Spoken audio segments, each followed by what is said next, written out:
Hi, I'm Simon. Thanks for tuning into The Ordinary Filmmaker. If you're new here, click subscribe to receive notification of my latest videos so you don't miss out on any news, rumors, or tutorials. And all the links to everything I talk about in this video, including gear discussed, and the Canon EOS R5 contest giveaway details can be found in the description down below, along with my affiliate links. And if you really want to support this channel and you're looking to buy some gear, consider supporting Downtown Camera, Amazon.com, or B&H through my affiliate links in the description down below. It's still quite warm out today. This is, I don't know how many Q&A sessions I've done so far, but I'm not sure if it's going to rain or if it's going to be sunny right now. So it's really overcast right now, and I really have no idea what the weather's going to do, and the forecast isn't helping out one bit. But that's one of the things of shooting outdoors. You don't always know what to expect, although I do have the camera set up correctly. I have the ISO set to float so that the exposure isn't going to go nuts, so hopefully this holds out well. But it's been an incredible week. There's been a lot of news out there. The Canon EOS R5 has once again been at the top of the news due to this, shall we say, overheating cripple clock. It's appearing that the R5 is overheating not because of the overheating, but due to some sort of timer inside, because once the camera cools down and temperatures are showing that it's cooled down, it's still in overheat mode. So that's really exciting, and as I hear more on that, I'll let you know. But you might want to take a look at a video done by Jay Marcus. In his video, he shows you how you can automatically reset the camera without taking it apart. It involves a toothpick and some tape. Yes, this is true. I'm not kidding you here. I've actually watched this video. And what it does is it involves leaving the battery door open and having the camera think that the door is closed. And the reason why that's significant is when you open the battery door after you've taken out the battery, it automatically forces a write to the internal memory. And it's preventing that from happening by keeping the door open, that it disables the R5 being able to update the overheat information. Sorry, I just got bitten by a mosquito. So because of all that, once you pull the battery out, once you put another one back in, it resets the timer. However, while some of you might be jumping up and down and rejoicing, be careful, because overheat protection is still very important. And even though the R5 is overly cautious for whatever reasons, it's still important to have that overheat protection. The last thing you want to do is damage a $4,000 body. But anyhow, let's get into our questions. Our first question is from One Focus Photos. Can you go into detail about what 8 stops of IBIS means? Like, what does 1 stop of IBIS do and mean? That's a really good question. I'm going to look at it from the point of view of photography and video, because it does function a little differently. Traditionally, if you're shooting with, let's say, a 50mm lens, then to avoid blur, you need to shoot at least 1/50th of a second. Any slower than that, you're going to get some blur. With a single stop of IBIS, what that does is it reduces that shutter speed. So you can actually go to, let's say, 1/40th or 1/30th of a second without blur. And what 8 stops does is that gives you so much more capability. You can actually now shoot in low light. I mean really low light, like it's like now, or even a little bit darker, and you can go down to 1/20th of a second, 1/10th of a second, even slower than that. Now for video, it works a little differently. What it does is it keeps the sensor stable, because you're shooting the whole time. Every second you're getting 24, 25, or 30 frames per second. And what it does, it keeps it steady so that your video doesn't jump up and down. And it's not so much of a blur issue, it's about keeping your video smooth and stable, and that's really what it means. Now with the R5, which is what I'm shooting on right now, the body itself gives you about 5 stops of stabilization, and if your lens support image stabilization, then you get another 2 to 3 stops of stabilization, giving you a maximum of 8 stops of stabilization. So what that translates to in photography is you can shoot in really low light situations. The extra dynamic range over the 5D Mark IV helps. The eye autofocus helps. The speed of the processor helps. And all these factors coming together, well, they increase your accuracy of getting everything in focus and shot properly. And that's really what it boils down to. And of course, on the video side, I'm impressed with how much more smooth my video is. So really good question. There's a whole lot more detail to this, but I don't want to get into that right now because I really could take the entire hour to describe this, but great question. Andreas Brand asks, there's going to be a Canon 70-135. I've never heard of that lens, nor can I find rumors on it. Did you misspeak? That being said, my all-time favorite lens for portrait is the 135mm f2.0. Nothing ever came close, in my opinion. I wholeheartedly agree. I think that the 135mm EF lens is terrific. It's an incredible focal length. Whether you're doing portraits or street photography, it's incredible. Everything about your subject is in sharp detail, and you can blow away the background quite easily at, well, even 4.0, but with an f-stop at 2.0, it's very, very powerful. But if you want to do street photography and get everything in focus, it's incredible. This is great for journalists that are in the field, that are taking pictures. It's a very, very powerful lens. But the 70-135, I did not misspeak. It's part of what Canon Rumours refers to as the Holy Trinity. So you might want to search on that. And what I'll probably do is put an overlay up in this video later on of where I got this from. But yes, it did come from Canon Rumours. I think the last time we heard about this was in the second quarter of 2020. But it is supposed to be coming along with the 14-28. The 28-70 I think is an incredible lens. And I would get that over the 24-70. The detail on that lens is just truly amazing. And what I'd love about the 70-135 is you not only get the 70 focal length, but you get that very powerful 135. So it's still a rumor. We haven't heard much since. So hopefully we do hear about that and we do get to see that lens in 2021.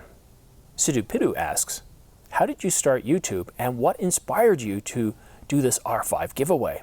Well, late last year, or mid to late last year, I started watching a lot of YouTube, and I found that I was watching YouTube more than Netflix or any other source. Now, I was primarily watching it for camera gear, but also technology. I love the Amiga, I love Commodore and what they did for the computers or computing in the 1980s and early 1990s. And at one point, I think I was watching Camera Conspiracies, and I said, well, why don't I do this? How hard can this be? I'm looking at getting a camera soon, and I didn't know what it was. I was thinking of the Sony a7S III, but it was nowhere to be seen. But I knew I needed a new camera, and I thought, well, why don't I go ahead and start a camera channel, and I can use the proceeds towards a camera. And I asked myself, you know, how hard can this be? And well, you know what? It's not hard. I will tell you that. It is not hard, but it is an awful lot of work. If you think you're going to start YouTube, maybe do a video a week and it's not going to take much time, wrong. You're going to find out that it does take up an awful lot of time. But if you pick a topic that you truly enjoy, like I did, then it's a way of paying for your hobby. And that is really, truly remarkable, Sidhu. If you can just imagine your hobby and you don't have to pay for the gear, that's really remarkable. Because I needed a new camera. I had the 70D and I've replaced that now, and this camera is, despite everything you're hearing about overheating, the results I'm getting from this camera are truly astonishing. For my run and gun work, I'm completely amazed at how stable the video is. Yes, you still need to understand the physics of cameras and how to hold them to maximize the stability, but when you're out shooting and you see how smooth that video is, it's no longer a distraction, and it's not as good as a gimbal, but boy, most people watching aren't even going to notice it so smooth. So there's that, and there's the autofocus. There's so many things. So I'm really excited by that, and I'm also excited to get the Sony a7S III. That is confirmed. I will be getting that in the next couple of months. I don't sure when I'll exactly get it, but you guys will know, and I'll shoot with it just like I'm shooting with the R5. It'll be on all my videos. So why did I think of giving away the R5? Well, you know what? I thought about it for a couple of weeks. I thought of doing another lens like the 50mm, and I was talking to one of my viewers, and he said, you know what? Go big. You know what? You've got the potential. You're going to make it to 100,000 subscribers. Why don't you make 100,000 subscribers as your goal and give away the R5 at that point? And he said, you know, what do you think the revenue is going to be at that point? And I thought it would probably take a minimum of 6 months or so. But by the time I get to 100,000 K in terms of subscribers, I thought that it was, conservatively speaking, I could pull in about $3,000 US a month. And with that, the break-even for the R5 would be just over about 5 or 6 weeks. So I thought, let's go ahead and give it a shot. Let's make it fun. I also offer challenges. So for everybody who has posed a question in this video, gets an extra entry into that contest. And every now and then in videos like this one here, I've hidden something within the frame, not right now, but I will at some point for a question. And the first person to identify what it is and its location will earn an extra entry. So I'm trying to make it a little bit more fun. I used to play poker for a living, and one thing I learned in that is you don't have to have big prizes, although I know the R5 is. You just have to have a prize to make things fun, and that's what I'm trying to do, is make things a little bit more entertaining, a bit more fun. And while the R5 is expensive, I think that by the time I get to 100,000 subscribers, it'll just be a cost of doing business. But yeah, I could have done something a lot cheaper. Like the 90D is a great camera, and like Gregg says on his channel, that the perfect upgrade to the 90D is the R5, because if you go with any other Canon camera, at that point, you're going to have 1 or 2 capabilities that aren't going to be as good as the R5. Like the R doesn't give you 120 frames per second in 1080, does it? You know, stuff like that. And dynamic range, all sorts of different things. I think the 90D is a great camera, but I chose the R5 because, well, it's what everybody's talking about. So, wonderful question. Spycam says, digital video cameras have come so far in the last 10 years. This raises the question, what type of specs do you think prosumer video cameras will have in 10 years in the future and beyond? Will 12K become the new standard? Will we move beyond 12K? Will mirrorless cameras one day equal image quality of what is now considered the gold standard with the Arri Alexa? That's a really good question. So 10 years from now, 12 years from now, as far as the whole megapixel thing goes, I really don't think that matters one bit at all. I think right now, I have a 4K television, I have a 1080p television, both of them are around 52 inches, and I watch very little content in 4K. I really do. The stuff that I produce myself, my own run and gun work, yes, I shoot that in 4K, but it's still being downsampled to 1080, and the reason for that is I start these projects at the beginning of the year and I add to them. So I started it in 1080, and as a result it's going to be downsampled to 1080. But come November, when I start my new one, it's going to be in 4K. And if I sit back more than about 10 to 12 feet from the television, or even at that distance, it's really hard to tell the difference between really good 1080 and 4K. So going beyond that, from a visual standpoint, I don't think really provides any benefit. But what I would love to see in these consumer cameras or prosumer cameras is better dynamic range. I shot, I think about 3 weeks ago, I shot at night with the R5, and it looked okay, but once I shot in C-Log, everything was amazing in detail. But C-Log is a real big pain to shoot with, and I'd like to be able to shoot so it's very simple, so I can shoot and get that higher dynamic range. I can get really accurate colors, which is pretty good right now. But I think what matters more than anything else is not more megabytes, not more pixels, not faster, but ease of use, better customer experience, better experience all around. I want things to be so much simpler. I don't want to have to spend hours in editing. I don't want to have to, and that's one of the biggest problems with C-Log right now. It's so much effort to work with in terms of processing and storage. But if I could shoot and get that dynamic range without taking that much more effort than I'm doing right now, if I can upload, if the camera can just think like me a bit more, it can understand how I'm trying to shoot the shots and get, somehow help me with that to make the end product a little bit better, I think that is what will truly matter more. Just look at smartphones. The way they're able to help you take much better photos. It's very simple. You line up, you take the shot, but behind the scenes, that camera might be taking 30 shots in that second and figure out which is the best one. And then for that one frame, it'll perform 12 different functions on it and then merge all those layers together to give you a really good shot. And that would be really wonderful. I'm using Camera Connect right now, and that's why I'm looking off screen. I can see certain details, which helps me shooting. And it's technology like that that makes a huge difference, and being able to easily take the content off this camera and put it on Instagram or Facebook or any other site. So I think the customer experience is going to matter more. Yes, we want a better picture, but in terms of more, 12K, I don't think that matters so much. I do really like 8K downsampled. The 4K HQ mode I think is really, really good.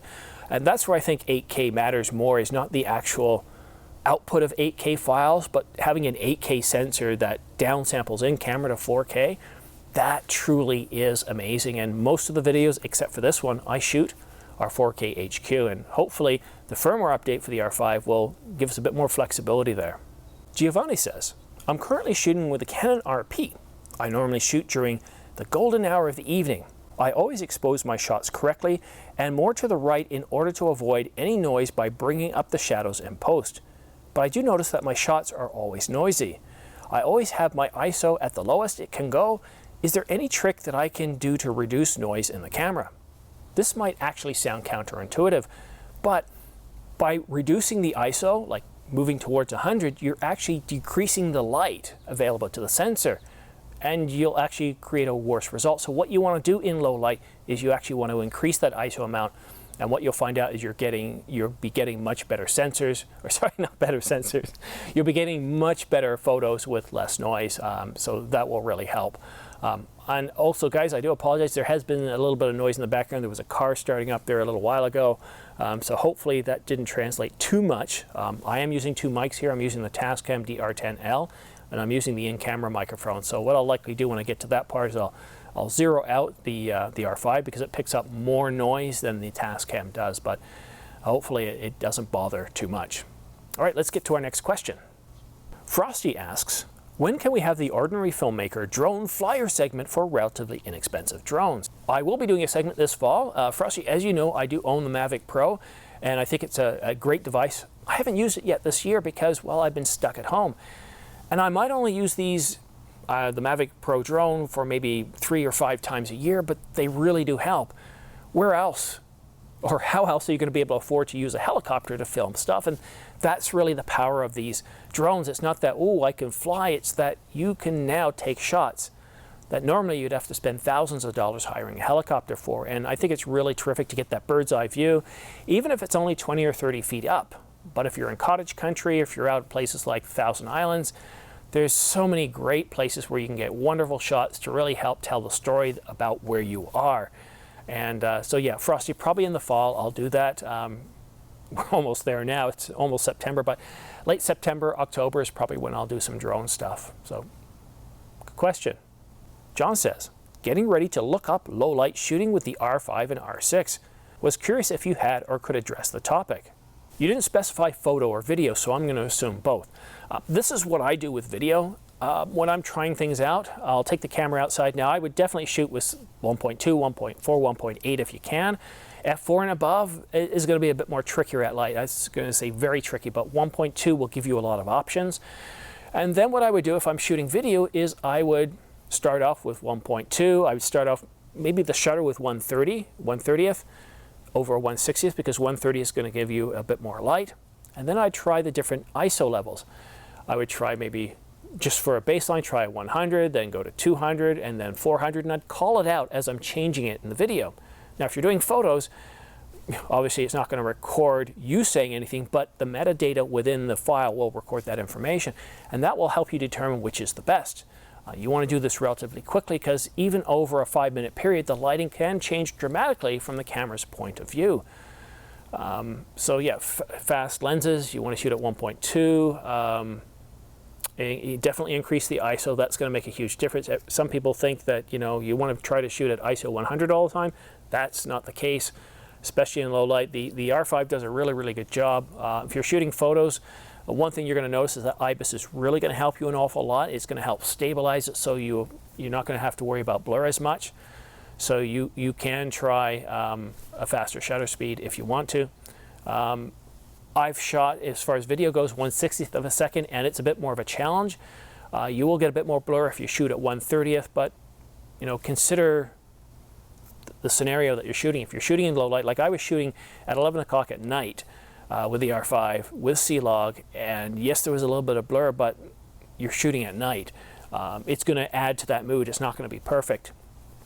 And sometimes we as ordinary filmmakers and photographers think our shots have to be perfect, and they don't. Remember, whatever you do, it needs to help you tell that story, and that story matters so much more than anything else. Sitting around a campfire, hanging out with friends and family, who do you enjoy hanging out with most? And most likely that person or persons are great at telling stories. So remember, that's your end goal, is to tell stories, and a little bit of noise or a little bit of blurry isn't necessarily going to harm that. Crimson Imaging asks, does Canon have any upcoming EF-M lenses?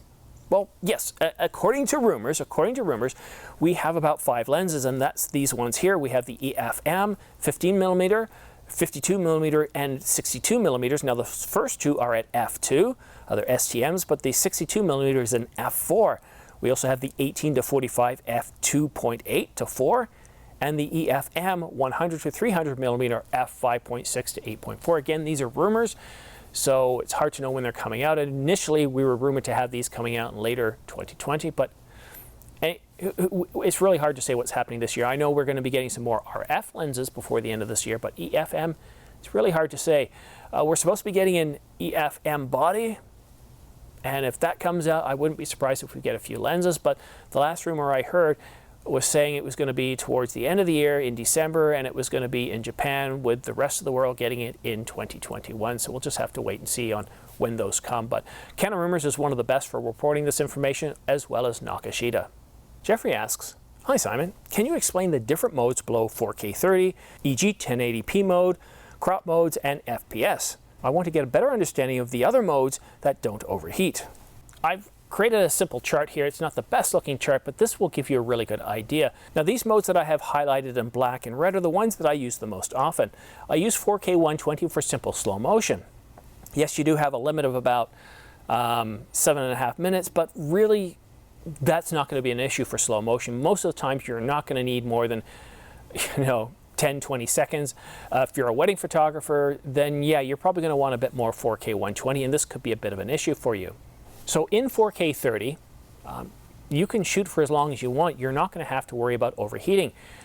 And shooting these Q&A videos, I've shot as much as 2 hours on end. I think some mornings I went as high as 2.5 hours because I had issues. And the camera was pretty much shooting that entire time, and no problems whatsoever. So 4K 30 is fine, but if you want to step up the detail a bit more and get 4K downsampling from 8K, you want to use high quality mode, which is known as 4K HQ or 4K Fine. And it's really, really terrific. But you've got a 30-minute time limit on that. And what I'm noticing most of the times I turn it on, even if I'm in a cold basement where it's 60 degrees Fahrenheit, I'm only getting about 25 minutes. But to give you an idea, yesterday I did some run and gun with my son. We did what is known as a park tour, and we normally do this before school starts. We'll go around from park to park, and we'll get a bit of video at each one. So we went up to, well, I didn't even get to the first park, and I shot him. He's riding his bike. He's on his way to the first park, so I set that up a little bit. Then when we got to the park, I shot some more. Now, because of all the overheating talk, I actually paid attention to it, and it said 10 minutes left. But, okay, we'll see how long this lasts. But by the time we walked to the next park, which I would say was maybe 1/4 kilometer away, maybe 1/2 kilometer away, it's hard to really tell, it was back up to 15 minutes. And again, I shot a few shots, you line things up. You're not constantly shooting. I'm shooting in clips, and I just try to get that one little scene. He's riding his bike to the park, to the bike park, where he's doing all sorts of things, riding over the hills. I don't know what they call it. I don't know what the terminology is for all this stuff, but he's riding his bike, and once again, when I finish shooting, I'm down to 10 minutes, although I did get quite a few shots. So we walked off to the next park, and by the time I got there, it was back up to 15.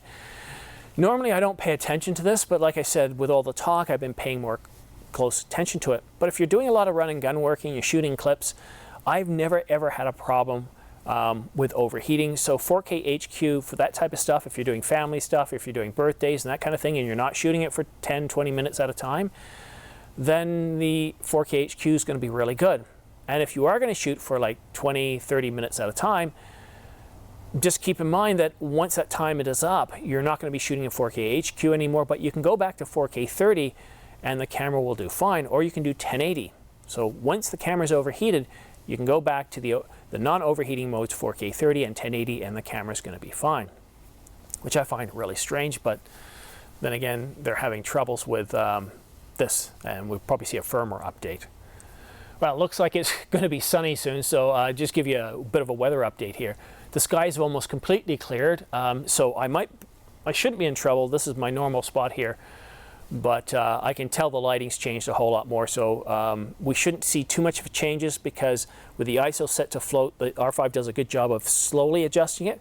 So you might notice a difference from question to question, but you shouldn't notice a big difference within questions while I'm talking. So 4K 30 being fine, anything below 4K 30, 4K 24, 1080 60, 1080 24, 25, all of those modes, as you can see here, do not have any limits whatsoever. So just to summarize, 4K 30 full sensor, 4K 30 APS-C crop, 1080 60 frames per second, 1080 30, 25, and 24 don't have any limit whatsoever. And as far as the 4K crop mode, that's great if you're doing wildlife, sports, or other situations where you need to punch in a little bit more. And why would you use that instead of doing it in post? Well, it saves you time from having to do it in post, so that's why I like those modes. I've been shooting with the R5 for about a good solid 4 weeks now, and in those modes, it has never once overheated. But like I said, I shoot 90% of my videos now in 4K HQ, and that includes all the videos I shoot in studio in the basement. I want to give you guys a good understanding of what the level of detail is with this camera, and if I do overheat, I've got the option of always going back to 4K 30, and most of you who are watching on your phones aren't going to see the difference, but 4K HQ is terrific. I mean, you're getting 8K oversampled into 4K in camera, and the results are really good. So hopefully that answers your question. Do you plan on reviewing microphones, lights, lenses, etc.? Yes, I do. It's a matter of me acquiring the gear, and that's going to take a bit of time. I'd expect to start to see some of that stuff coming up in the fall, but yeah, definitely going to be covering more stuff.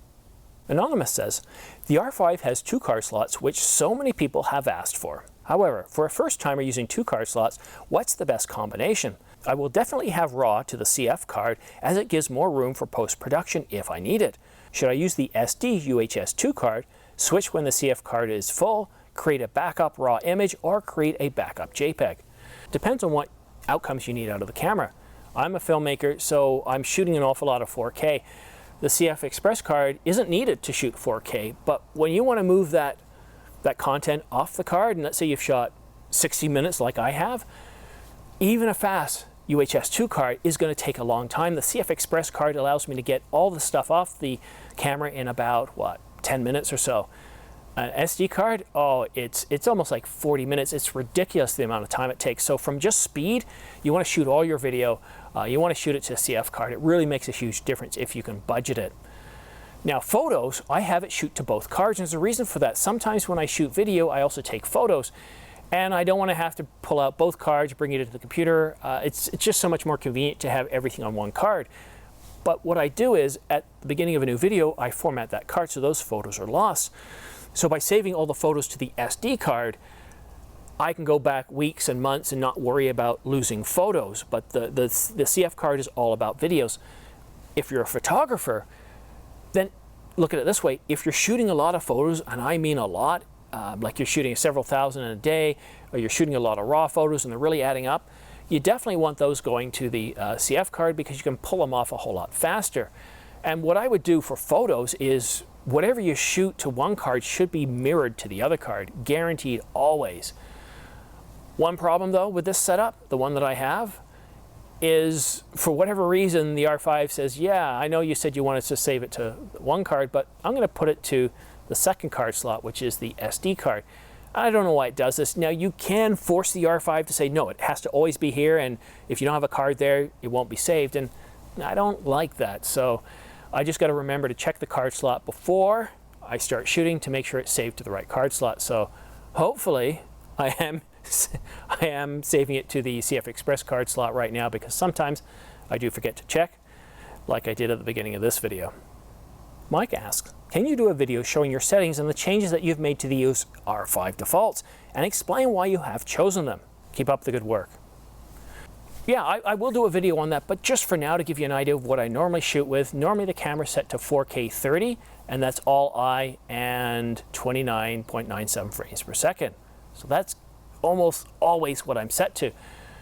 If I'm going to be shooting less than, let's say, 30 minutes, then I will shoot with high quality mode enabled, and then in camera it'll say 4K HQ fine or 4K HQ, and I just really like the results a whole lot better. I shoot with a neutral or standard profile. I don't shoot with C-Log. I shoot with the shutter at 1/60th of a second if it's in most normal daylight situations and even low light situations.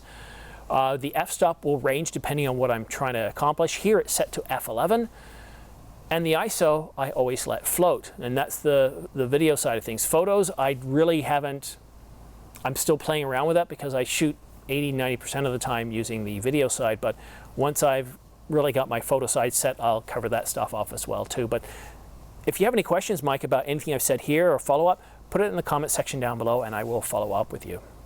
Jay Greffer asks, I wanted to ask you if you have experience testing different quality lavalier mics and what to look out for. I'm using a cheap one and I personally feel I'm able to get above average results, or difference in cost between wire and wireless mics. Well, first of all, I'm using the Tascam DR10L. It's in my pocket here right now, so I'm not going to move it around.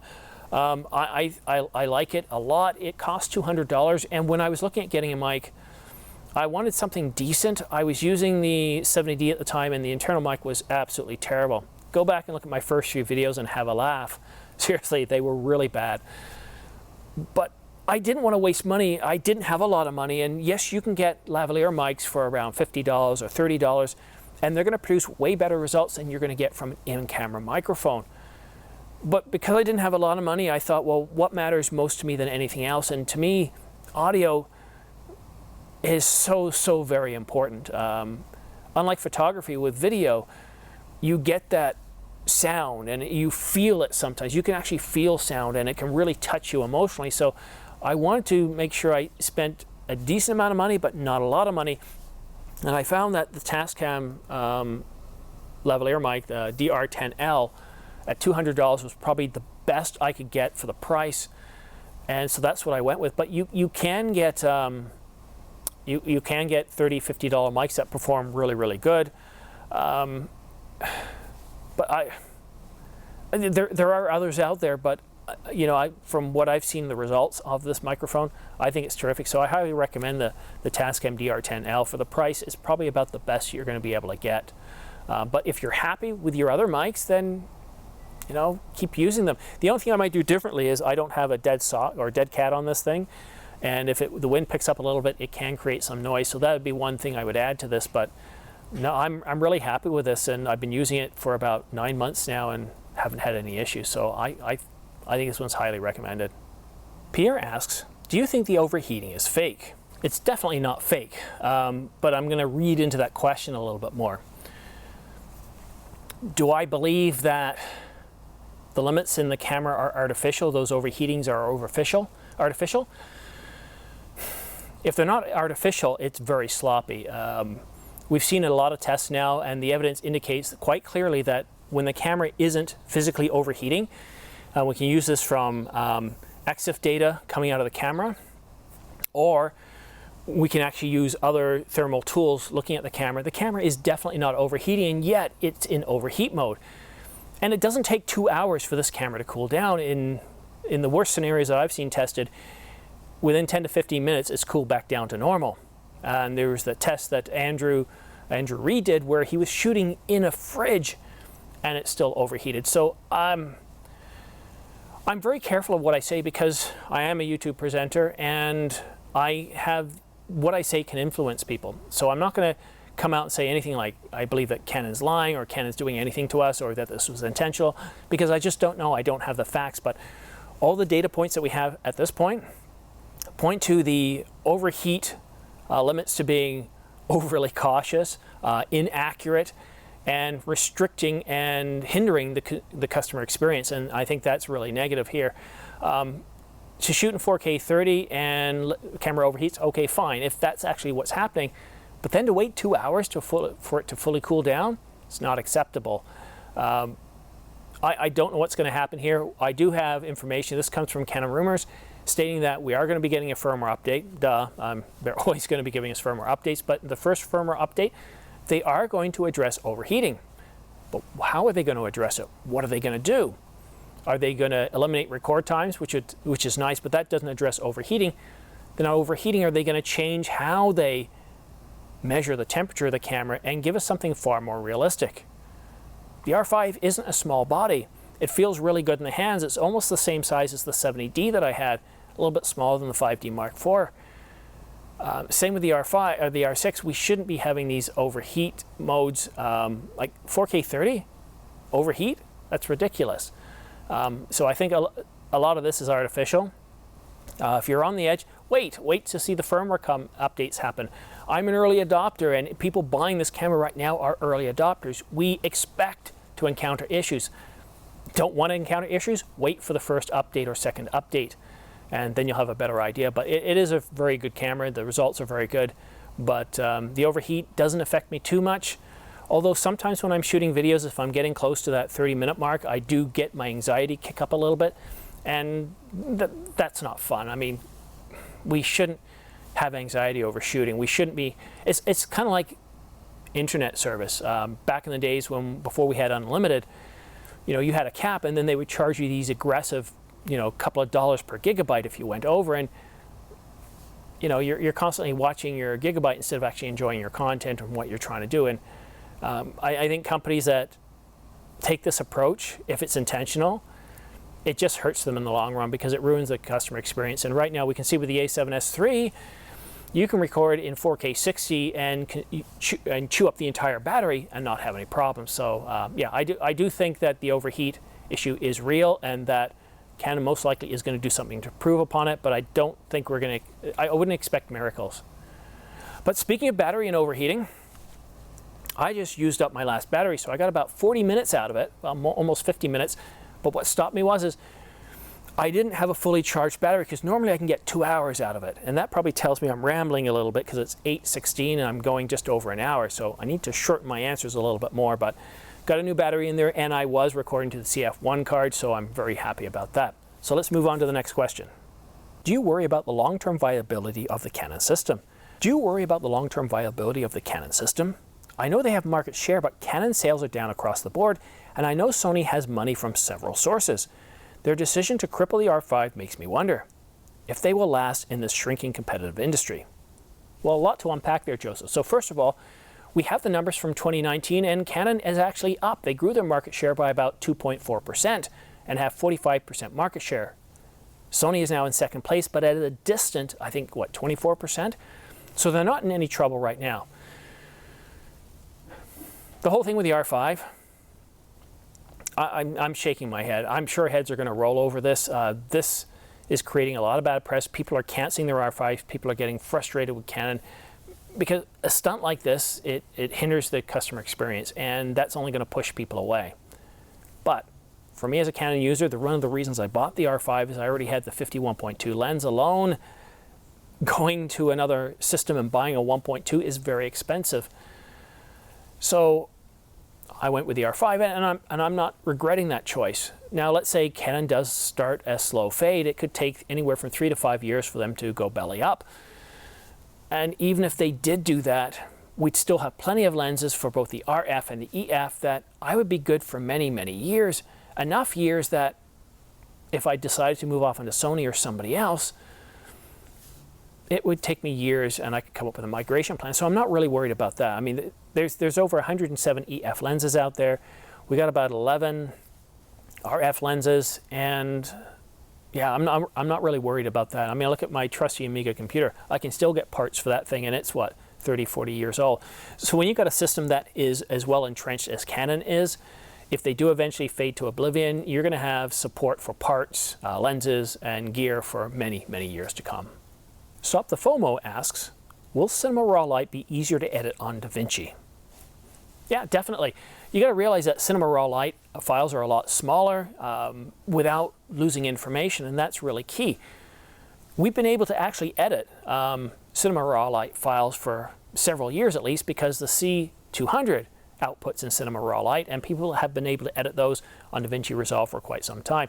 Now, Canon does provide some software to allow you to edit as well, but yeah, you won't have any problems in DaVinci Resolve. Walida asks, are the rumors about the R5 recalls true? So I reached out to Canon. I have some contacts at Canon, and they said they've never heard anything of it. Now that doesn't mean it isn't true. It just means that it's not widespread. Not everybody in Canon's aware of it. Maybe it's happening in Canon USA. Maybe it's happening in Canon UK or Canon Japan. I don't know. But like I said, I reached out to Canon, and they said they're not aware of it. But we'll just have to wait and see. From what I've heard online, I think Theo Apophysis, and I know I'm saying that wrong, he said he has resources, but something like this, I need something a bit more proof. I need something a bit more tangible than someone's word, even if it's a trusted person. And he said this person has always been 100% right. So if they are recalling them, if it is a silent recall, why? It's not what's happening. The what is never nearly as important as the why and the result. So nobody has really answered the why they're recalling it. Yes, it's probably related to the overheat, but why? What is it that they're concerned about? Because a recall is expensive, so I'd want to know the specifics of why. I don't care about what, I want to know the why. And then of course that leads us to the result and how that might impact us. But the what, there's three things I'm always looking for in any discussion: is what is it we're talking about, why is it important, and what is the result? And if we're always talking about the what, then there's very little interest to me in that. It always got to know the why, because that'll lead you to the result, and the result is what matters every day, all the time. Johan's Photography asks, talk about the shutter speed, Canon versus Sony, 1/8000th versus 1/32,000th, and what it's used for. Well, to sum it all up, very simply, it's about how much motion blur do you want versus being able to create a photo that essentially stops time. Now let's break it down a little bit more. If you're shooting outside on a bright sunny day, 1/8000th of a second isn't going to be that fast, and you're going to have to play around some other settings. In fact, just yesterday I was shooting towards my house that way, and the camera was flashing 1/8000th because it wasn't fast enough. So I had to adjust the f-stop and a few other settings so that it wasn't blown away. So what you get with 1/32,000th, if you're shooting in manual mode on the Sony, you need to be shooting in manual. I think there's one other mode you can shoot on, but you definitely need to shoot in manual. Then it gives you higher tolerances, so you wouldn't have to have changed those other settings like I did. You got more tolerance to bright light situations. So if you're shooting outdoors, it's a bright sunny day, and you want to stop time, then yeah, 1/32,000th is better. I'm not a photographer, so to me it doesn't really matter. For a videographer, 1/8000th is not something you're going to be dealing with. You're going to be generally shooting at twice the speed of your frame rate. So right now I'm shooting at 30 frames per second, so my shutter's 1/60th. If I'm shooting 120 slow-mo, I'll be shooting 1/240th or 250th. So this is more of a photo thing than a video thing. So if you're a videographer, you don't have to really worry about this. Just make sure that your shutter speed is always twice the feed of your frame rate speed. Cognitive Evolution asks, my understanding is that the Sony a7 III will come with a multi-function interface hot shoe. What products are available to work with Sony's multi-interface hot shoe? Well, flashers, viewers, and auto lock accessories will work, but also cold shoe accessories that are compliant with the ISO 518 standard will also work. Max B asks a very good question. If you're an ordinary filmmaker, why did you buy a photography camera? Well, because I shoot both. I love this hybrid camera. I love the fact that I can take great photos when I need it, but it also takes great video. I love this mirrorless DSLR hybrid camera because I can pop out any lens I want. I have access to a huge lens library. And when you travel, people don't bother you if you've got a standard camera around your neck, but if they see you with a video camera, that can stop you from getting into certain areas. People are more suspicious of a person with a video camera. So I just find that it's also more compact in size. And that's another thing too. It's easy to pack away, take with you. I just find there's so many benefits to it. I like it. A lot of video cameras don't do stills, and what they do is very, very simple, not really that good. So even though I shoot photos maybe 5% of the time, when I'm shooting those photos, I'm getting terrific results. But yeah, I have looked at video cameras, and while the autofocus is that much better, you get the ND filters. They're big, or they're really tiny, and The features aren't that good, but the ones that I've really liked are quite big, and I'm not walking around with those things. Dodka asks, what is the best way to contact Canon? I want to create noise regarding the overheating, but I'm having trouble finding a direct way to do so.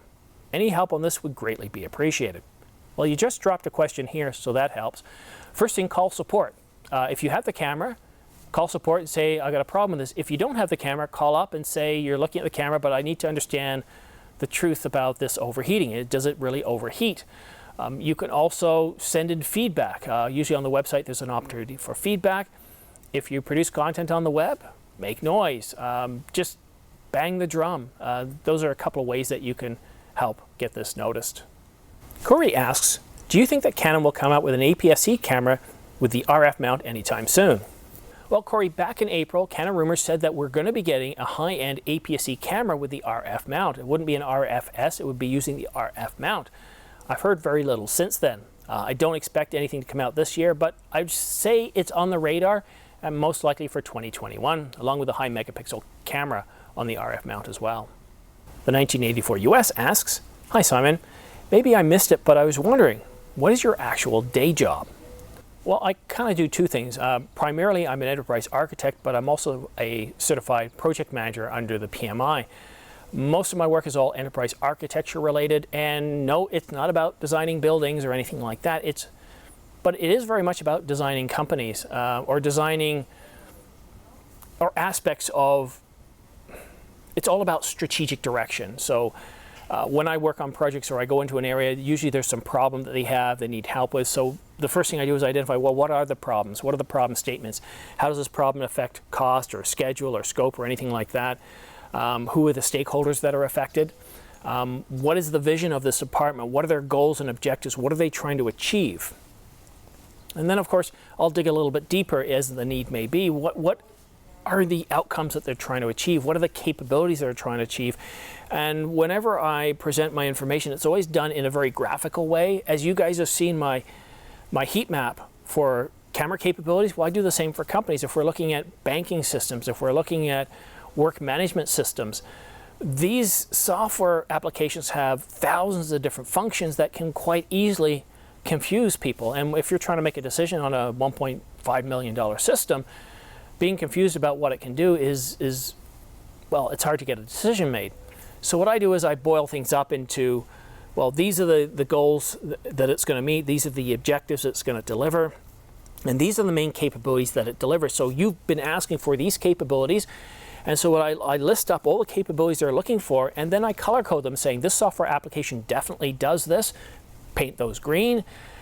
This software kind of does it with some customization, paint those orange, and red means it either doesn't do it or it doesn't do it well. And sometimes I can use more than 3 different types of ways of grading these, but that's essentially what we do, because a lot of times there's so much information, things are very technical, and in the organization is very much like a period. We have one person at the top and we have thousands of people at the bottom. And as we're up at the top, we want things to be clearly presented to us. We want short, brief descriptions of problems and asks and what decisions need to be made. And at the bottom, we need a lot more technical information. And quite often, we're taking that technical information at the bottom and we're bringing it up to the top. And what we try to do is we try to simplify that. So the information that we present is very easily consumable by people who want detail and people who want a lot of summaries. And I love that about it, because we can go into a situation where people may have been struggling for a year and a half to understand the issues and get a decision and get things fixed. And we can go in there within 4 to 5 weeks sometimes and be able to present, these are the problems, these are the issues, these are the capabilities, and these are your options, and very easily get a decision, or at least a decision to move forward. So that's what I do. And of course, project management.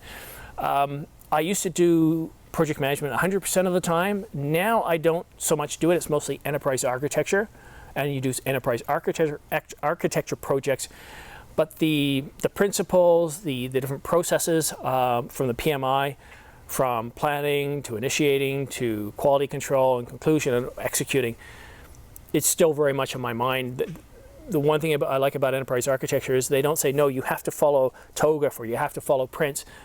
They're saying, there's so many different frameworks out there. Use the tools to help you get your job done. So long answer to a short question, but at the end of the day, for a business, whatever you're doing, it's about that business. It's about delivering value.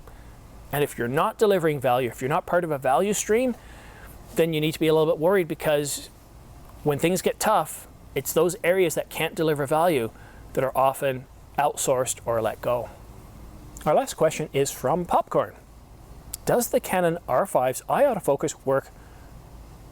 Does the Canon R5's eye autofocus work only with real humans, or does it recognize eyes even if you point it in front of a photo? I'd assume of real humans there too. It does, but Popcorn, I've got to ask, why are you taking photos of photos? Are you doing some kind of spy work? Very curious about that one. Taking pictures of magazines? Again, I'm curious. Why are you taking pictures of pictures? I'm curious. That brings us to the end of another Q&A session, and to this session I don't feel is one of my best, and I haven't looked at it in front of the computer yet, but I feel somewhat off my game. I don't feel I've given the answers that I've really wanted to give, and I feel a little bit distracted. Could it be that it's hot and humid out here? Perhaps. Could it be that I'm attending a barbecue today? Perhaps. Could it be that I'm going back to work on Monday? Yeah, that's probably most likely it, because I'm trying to get my mind ready for work, which means September's almost here. And here in Canada, here in Ontario where I live, the weather dramatically shifts in September. Temperatures change. Usually the first storm we get will stir up the water, and what was previously a nice warm lake to swim in is cold, very cold. And then it leads us up to October. So there's a definite shift in the weather, and we might still get some hot and warm weather even up until October, but there's a definite change. It now gets dark at 10 after 8. The sun wakes up at around 6:30 in the morning, so things definitely cool off. There's not as much daylight, and it's much colder at night. Just the other night, it got down to 50 degrees at night, or 10 degrees, which was great for sleeping, and I'm not complaining about that. So as we move into September, and I'm doing more of these Q&A sessions, you might start to see me wearing a coat or gloves. Yes, that can happen in September. It can get very cold at night. It can get down to 0 degrees, but normally we don't get frost till October. But once October hits, the snow will start to fall, and I still plan on shooting these outdoors. I'm not sure how I'm going to do that though. I do have some challenges. For example, my setup here, can't have a laptop outside. I don't know about the iPad. The camera I can, but if it's snowing, I'll definitely need to protect it in some way. So we'll just have to wait and see how that goes. But guys, thank you so much for tuning into The Ordinary Filmmaker. If you just recently subscribed to my channel, thank you very much. I really do appreciate that. I started my channel about 9 months ago, and it took me about 6 weeks to get my first couple of subscribers, or what was it, 6 weeks to get 100 subscribers. But here I am at 12,000 subscribers, on the edge of 13,000. And while I like to see it grow, I'm not too terribly focused of the number of subscribers I have. I'm more interested in growing the content and getting better at it, improving the lighting, improving the content. And that's why it kind of bugs me that this wasn't the best session that I had, but I'm not going to go ahead and retake, because I'll lose my voice. I've been out here for a good hour and 40 minutes so far, so sometimes you just say, this is the best I can do today, and move on. But thanks for watching The Ordinary Filmmaker. Don't forget, if you'd like a chance to win the Canon EOS R5, subscribe to my channel. You can also earn, once you've subscribed to my channel, if you want to earn extra, well, increase your odds and earn another entry into the channel, post a question on my Q&A videos. For any questions I read off, you earn an extra entry. And I did hide something in the frame of this video, so if you identify what that item was that was hidden in the frame of the video, you can also earn another entry into the contest sweepstakes for the Canon EOS R5. Thanks for watching The Ordinary Filmmaker. We'll see you again soon.